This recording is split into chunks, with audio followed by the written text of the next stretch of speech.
Usually, art doesn't have to tell you why it's good. It just kind of shows you.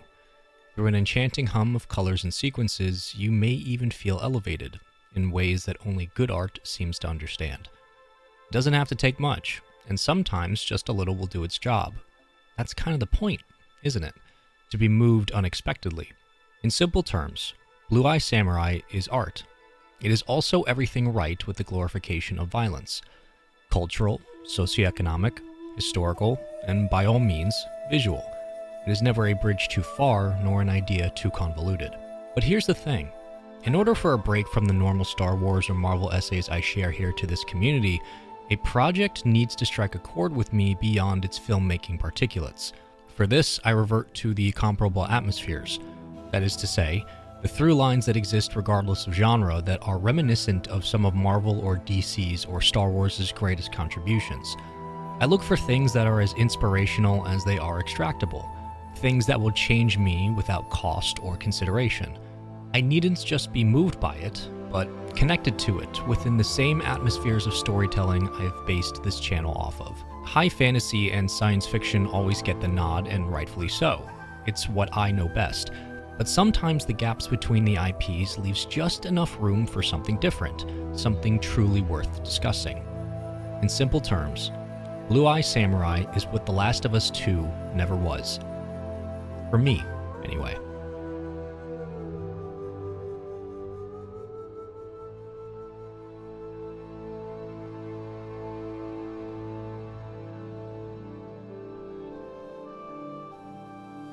As an example, I hold Blade Runner 2049 as one of my personal greatest films of all time. It sits in such high regard, in fact, that it has taken me years to even consider attempting a thesis on its themes, and thus spawned the first seed of this aforementioned through line. This is not to say that great timing and persuasive marketing efforts don't play their respective roles in motivating one of these one-time essays, because obviously they do. Timing tends to be everything.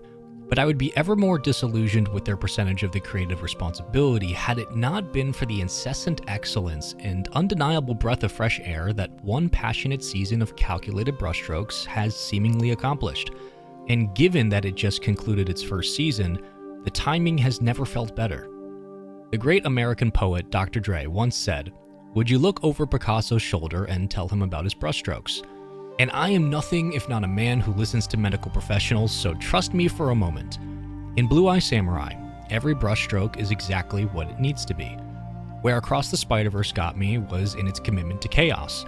Where Blue Eye Samurai has me is with its respect for knowing when to let something bleed. Like its creative predecessors in Logan and Blade Runner, the colors, hymns, storytelling, and violence of an ancient Japan all bleed comfortably and loudly. Now, some might say that the hook for any anime begins with a visual style, of which here there are so many. Times where I'd catch myself breathing slowly during the soft rest of snowfalls or the relaxed bloom of cherry blossoms. I knew I was seeing an animation become absolutely singular in all of its creative tenets. But it's not just about what this show is, it's also about what it wants to be. If the blade of a samurai's sword is the line between life and death, then which side is Mizu on? Which side is Akemi? Who will be the one to cut the line first? This is a question I find myself mulling over continuously, and I think that says a lot about how art speaks to us, how it at least tries to communicate. How two characters destined for different fates can share so much of the same ideology but run parallel all the while. A balance between life and death that reapplies itself into the ink when the line needs to be cut, whether it be sweeping fight scenes or harsh silences in hard moments. It's all done so attentively to the details of a living society. The exhaustive identity at the cost of conventionalism has surprisingly become this soft, layered illumination for a story that is never too starstruck with its debut to neglect sharpness in its narrative commitments. I was routinely in awe of how so many ideas could mix together at once so cohesively, without losing a frame or purpose at the creatives table. And while it may not be classified directly as such, because to be fair it technically isn't, I don't care. Blue Eye Samurai is everything I've wanted from anime that I couldn't seem to find. And maybe more importantly, Blue Eye Samurai has become a striking example of how to handle an original, powerful, central female protagonist. Two of them, in fact. I had planned, for many months to make a video on Attack on Titan, the first true anime I'd consumed outside of my stint as a 90s kid in the era of Ash Ketchum and Goku's overwhelming playground popularity. Much more than my attachment to monster fantasies or unimaginable power levels, my interest in anime as a medium has never seemed to fully latch, outside from appreciating the visual fidelities. Character-driven experiences only became a prevailing interest when life seemed to get harder, when my eyes changed, when cartoons stopped looking like drawings. Attack on Titan for the most part gave me a contextualized slice of a style that I hadn't fully grasped before. Lead with an ensemble, enjoy the little things, either all of it's a joke or none of it is. And that's the experience. That's what made the big moments feel special. Characters connected, sometimes bluntly, sometimes through nurturing, and cliches remained, reminding me intentionally or otherwise about the many limits of this medium. But Blue Eye Samurai changed my understanding of what these stories might be because Mizu changed my ability to connect. Mizu is special because she's real. Her problems are real, as are her skills. She's not clean-cut and confusing, she's weathered and angry. This revenge tour is written honestly and deconstructed through multiple angles in her own world. But for me, it was actually the meaning I pulled from the violence. I know it's a bit of an unnecessary entry point to consider for a work so clearly multidimensional, but the violence here was anything but one-dimensional. Removing fingers of a physically abusive flesh trader or the teeth from the mouth of the patriarchy, it isn't lost on me how symbolism is explored through violence, as it should be. Because in all honesty, violence is a lot like a microwave. You put all of your storytelling ingredients into it at the right temperature, and if you cook it correctly, what you get is a tone that's as captivating as it is well prepared. A revenge plot should not just be about mindless violence. It should bring meaning out of the little things. It's such an easy way to establish how well your story will handle conflict of the theatrical and intangible varieties. Seeing blood and guts without pulling punches is how you grant a setting its gravity, because violence is the great equalizer, a way to anchor us to a world. Whether the visionaries behind a story choose to employ that meaning through dialogue or visual exercises is important, because the real beauty of violence is all in how it's delivered. And delivered, it was. Thanks to the combination of minds behind Logan and Blade Runner 2049, Blue Eye Samurai honors a tradition of consequence-based violence that isn't cheap on its emotions, and it really couldn't afford to be. It makes a noticeable effort to always take its ideas a step further, to expand on tropes with a seasoned eye that bodes well for the validity of this story. The gore here is raw and its contrasts are high. The action is loud but never obnoxious. You pair this with daunting imagery and music that carries the interims and voila, you're 3/4 of the way to an instant classic. The energy within the sights and sounds aren't enough on their own, and luckily there's a noticeable pentameter this show is able to achieve when hitting its groove. It works to stretch out the commonality of grief, sacrifice, and retribution into this slower, much more uncomfortable register, in large thanks to deeply intimate moments that leave Mizu and her surroundings vulnerable. The highest praise I can give a story about revenge is how it respects its luxury for the freedom of violence, how that cycle comes to be, and what it leaves in its wake, something The Last of Us 2 seemed to always forget. Balancing this with action that's rhythmic and visuals that wash serenity over the interims, it's the thematic contrast that kept me sucked in episode by episode. If Mulan is the voice beyond the samurai and Kill Bill is the blade beyond her eyes, then Blue Eye Samurai manages to walk the line of inspiration without succumbing to the laziness of imitation, breathing so much air into its world and characters.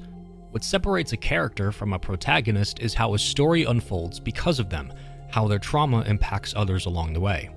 Their trials should be universal, their retributions relatable.